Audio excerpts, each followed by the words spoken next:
It has come to our attention that in the early years of the 21st century, man was being watched by intelligence greater than theirs, and yet as mortal as their own. Through the chaos, we determine the fanatics and the fan. That's right, folks. You are listening to Fanatics and the Fan, and it is 2016. Welcome back! Woo! I see you made it. What a great way to end the year. It's been amazing. I'm already so excited about 2016. The movie numbers are off the chain. It's insane. It's insane. I was trying not to use that word. So no, much. you can that's use my, that word. That's my insane. That's my New Year's resolution, not to use that word as much as I have. But yeah, it's insane. It's bizarre insane. Okay, you can use that, but it's still insane. We're off to a good start too, right? Not as good as anybody that owns Disney stock. Why don't you give me some of those numbers you were telling me about earlier? I was just, everybody has already heard the news by now about how Star Wars The Force Awakens overtook Titanic, and that was just domestic, okay? Still a big feat. Still happy for him. Yeah. But the real number is the overall amount of money that you make. All of it. That's what I'm about. And right now, Star Wars is about $78 million away from becoming the third highest grossing film of all time. Everywhere. Yes. So, right now, between now and, say, a week from now, Star That Wars franchise is gonna be scary in the next couple of years. Depending on if average Star Wars fans can get together and stop killing each other online. There is a war going on right now because some people are not very happy with this movie. Mm-hmm. And some people are. There's actually a full. This is something I know. I can tell you about. There is a full-on petition. They have to have 250,000 signatures. Which is easy to do in our day and age. Exactly. Full-on petition to try to get George Lucas back as the director, or at least to have more say, right? And not let J.J. Abrams or blankety blank person directing have all the say. And that'll be interesting. I mean, for my money, I see all sides of it, and I'll tell you this much. On the one hand, I understand those people that aren't big George Lucas fans, but I think it's safer to actually have him with them helping. Now, having full control is never going to happen because they've sold out to the mouse. Exactly. Exactly. But they need to do it, you need to do it like how they did with J.K. Rowling didn't have exact control over all of the Harry Potter series, and she went through 6 different directors. Yeah. And they told a good story. Yeah. And all of the Narnia Chronicles, the author's family had a hand in all of it to make sure that it was followed correctly, but they had a ton of different directors. Actually, they told a great story. The movies weren't awful. Exactly. Every Roald Dahl movie ever made, so Witches, Willy Wonka and the Chocolate Factory, all that, even the new one with Johnny Depp and all that, the Roald Dahl family has all had their hands in to make sure. Mr. Dahl was contacted for the first one, which was Willy Wonka. Right. But he didn't like it. Right. Yeah, he hated that film. But he was still a part of it. He was still a part of it. George Lucas should still be a part of it. He should participate. Yeah, definitely. Here's my take on the whole situation. The original 3, I feel like, was not something that George Lucas did to make a bunch of money, but to tell what he thought was an amazing story. Mm-hmm. He thought that the world needed to see this idea. Kind of like Gene Roddenberry and Star Trek. Gene wanted the world to know the world he had in his head. Right. And that's like the prequels were not him telling his story; they were him with his fascination with computer graphics at the time. Well, but in the 70s when the first movies came out, and George Lucas said, "Man, I've got this great story. I want to tell it. I want to make it into movies." Boom, he did it. Yes. And then years and years later, he's like, "Man, I've been working on this part of the story. Wouldn't it be cool to have it as movies?" Boom, then you have the prequels. And then I'd like to think oh hey, it's the 2015-ish, I'd like to I like the put some more. millennials to see Yeah. this, to be a part of this. And I don't know if I it wish came up. that were true. I know. That's Look, why I look, don't look. think that's what happened. Let No, me not at give all. you my thing about the whole prequel thing. I still don't understand why some fans are fanatical about how much they hate it. I understand you don't like it, but to hate something that much is about out of just, it's insane. Right. Oh no, I felt that kind of hate. Well, hold on. Did you hear the whole thing about Ron Howard, who came out with a statement about being approached? Yes, I did. Okay. That fits in with what George had tried to say earlier, which is he wanted other directors to take this on. Right. Do you know the reason why they didn't? No. It's because he was having a little tiff with the Directors Guild. So no Directors Guild directors, no real directors could actually direct those movies because George Lucas and Directors Guild were going at it. Kind of like the whole situation with Sin City. Yes. And Yes. why that movie was the way that it was. Sin City was great though. Yes. You had someone like George Lucas who was attempting to do what he had done with the other three before and couldn't because he couldn't get any actual directors to actually jump behind. Because Ron Howard was one of the people that he approached all of his friends, all of them. Steven Spielberg was wanting to do it. Ron Howard was wanting to do it. They couldn't. Because the Directors Guild would have said, okay, that means you're going to give up your membership and you won't be making any more movies officially. Right. Whoop. So Lucas was also experiencing what James Cameron had done, right after Avatar, creating these cameras that nobody really knew how to use. Mm-hmm. Great 3D. It took almost 3 years for the first official film to actually use those cameras correctly. Mm-hmm. Well, Lucas had the technology.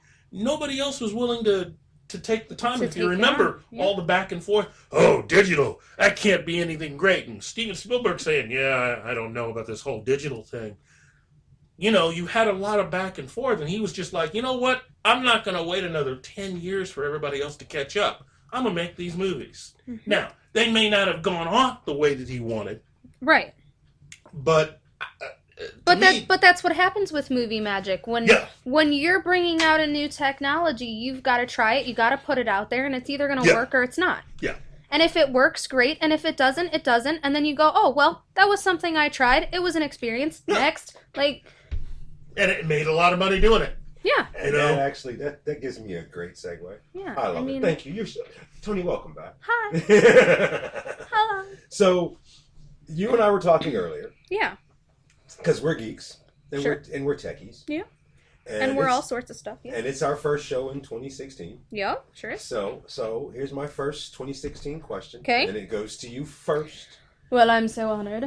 With all of the tech stuff that you've been following, because you do that. And we do that. And I try. We have geekgasms over a lot of different techie stuff. Yes, we do. What are you most looking forward to? That you've seen that already, I've seen so far. Well, I can give you 3 things, and they're not all techie. The first one is that I posted it on our Facebook page. Is the Water Spinal Hotel? Oh my god! And that thing is so amazing. Purely for the fact that whoever designed it not only to be self-sustaining, but it was designed to fully function on its own. So it doesn't function, it's self-sustaining, yes, it has solar power, it has wind power, blah, blah, blah. But it doesn't need those things. It uses hydropower, and it moves using the centrifugal force of waves, and that's just nuts. And if you haven't seen it, your first thing is this thing going to be in space? Because that's what it looks like. Yeah, it looks like a spacecraft. It looks like a spacecraft, and it looks very much like, for all you math nerds out there, it looks very much like a fractal. Yes. Like a fractal or a Mandelbrot set makes Julia sets. That's exactly what it looks like, and they have taken that whole technology and turned it into a building. So basically, it looks like something from the television series Sequest. I totally expected. It's crazy. Yeah. Like, when they show you the aerial shot looking down on it, obviously it's all computerized, fake water, whatever, but it looks like a fossil. Yes. This concept is nuts. The way it came across to me as that this is a concept. It is a concept. Somebody's working on it. Right now it's a concept. Somebody's working on it. You just don't throw concept videos out there and go, oh, how cool is this? No. One of those pods. Yeah. And those the little pods where Yes. you live in somebody's backyard. Somebody's Those got are one of cool. those pods. Those are cool. And recently posted about the Fisher-Price caterpillar that teaches kids how to code computers, which is Worrisome. mind-blowing to me. As a parent, I'm a little worried. Right?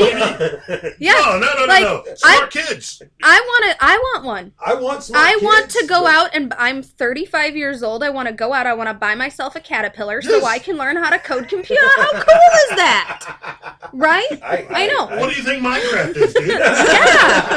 Yeah. So there's that. But then there's a couple of things that I have not yet posted onto the Facebook page because I had a wonky internet connection at Starbucks before I got here. One of the things is the Smithsonian Institute of Art. Love that. That's on my bucket list of places to live. In 2016, they are opening up their color pigment exhibit. Nice. And they have 5 million different color pigments from around the world, ranging from flowers to sand to spice particles that create different colors, and each color is different. So that is the Smithsonian way of saying we have 5 million different pigments of color. Wow. That is So awesome. That is so cool. That's why we're going to Like- start a segment, Tech Talk with Toni, because she has all Crazy, the great tech right? stuff. So there's that, and then the last one, and this will sort of tie back into the Star Wars, but for those of you who would like to know, I am close to somebody who works in the film world, Yes. and Star Wars: The Force Awakened, Retainer. We were talking about that earlier. I got you. Was the last film to be printed on film. The last film to be printed on 35 millimeter film was Interstellar. And Star Wars is the last film to be printed on any type of film at all whatsoever, and that's IMAX 70 millimeter film. Well, So from this point on, all movies are the D? digital. Not a single movie will ever be printed. Well, no production company film will ever be printed on film again. If there are film movies, it's because they're independent or made in somebody's basement and not in that creepy sort of way. But in the 8 millimeter Right. sort of way, So like, the creepy, Which was not a very good movie. are you kidding me? I loved it. I loved it. creepy film nerds love the D. And we're not talking about football.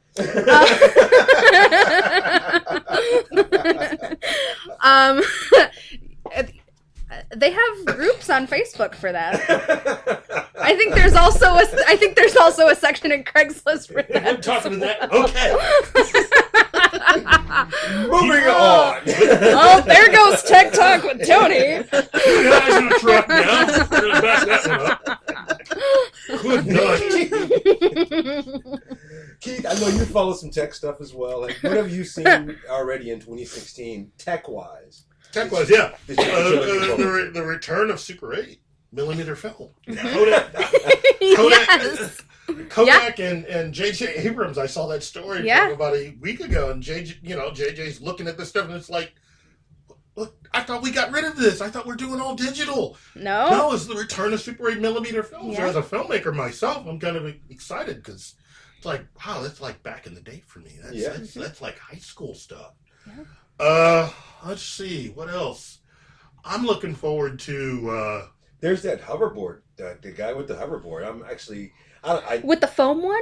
not the phone one, but the one that he was reconstituted his drones to be a hoverboard. Oh, okay. It's not great, but it's a start, Mm-hmm.